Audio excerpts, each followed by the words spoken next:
Hello everyone, we are back with a rather interesting 3:15 video for you today.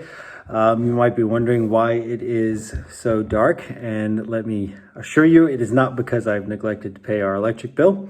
Instead, we are currently in what has become a pretty regular experience here in South Africa, and that is load shedding, which is essentially rolling blackouts.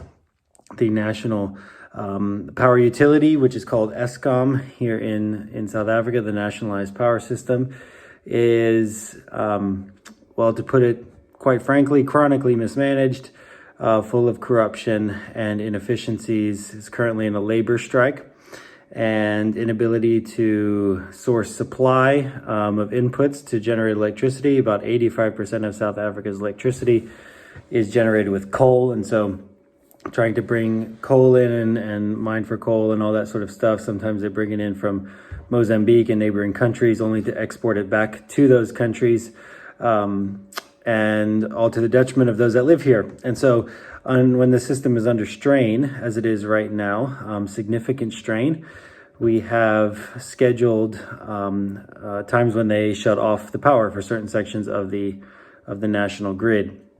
At the moment, we are in load shedding right now. Usually for the past 5.5 years that we've lived here, it's happened sporadically. Periods of time it would come and go. Usually would go to what they would call stage 1 or stage 2, which would be 2 hours a day or 4 hours a day in 2 different 2-hour chunks. Today we're actually now in stage 6, which is the highest it's been since we have moved to South Africa. There are threats and or predictions that it will go to stage 8. But as of now, tomorrow, it is the 30th of June. So tomorrow, the 1st of July, we are scheduled to have 10 hours of power cut tomorrow. So 2 chunks of 4 hours straight, and then another 2-hour segment later in the day.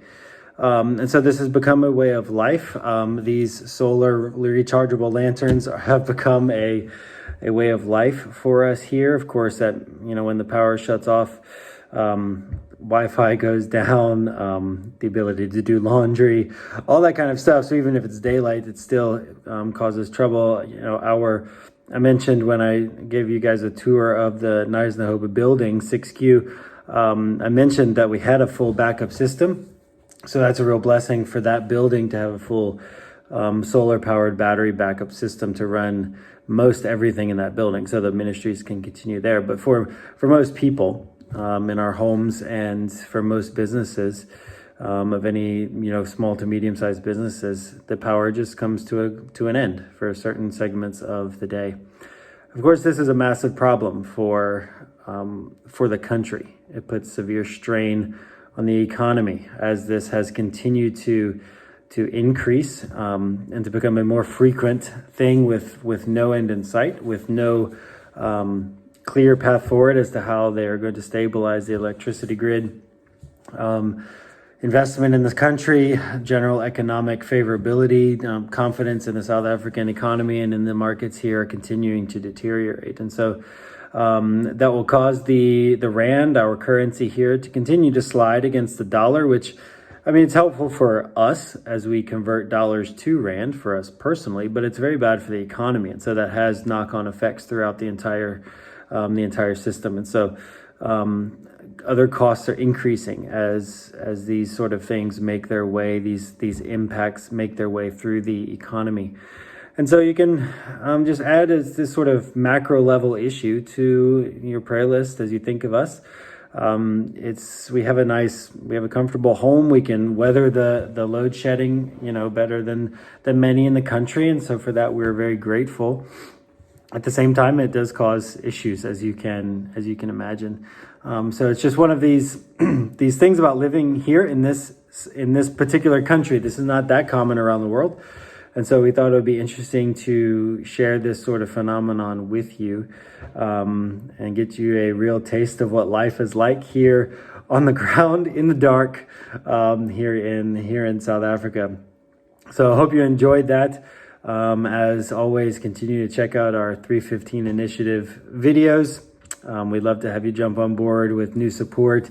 Pray specifically for travel expenses. We've been able to secure and purchase plane tickets for coming in December. So we're really excited about that. We'll share more about our travel plans in upcoming communications and such, but there's still more to go.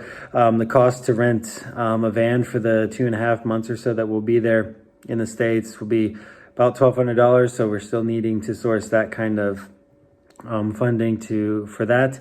There'll be other costs just to travel and things like that. So as you think of us, if you have extra need to send a gift to anyone, look our way and consider us for that if you would. Thank you for listening. Hope you enjoyed this glimpse into the load shedding life here in South Africa. We'll see you next time.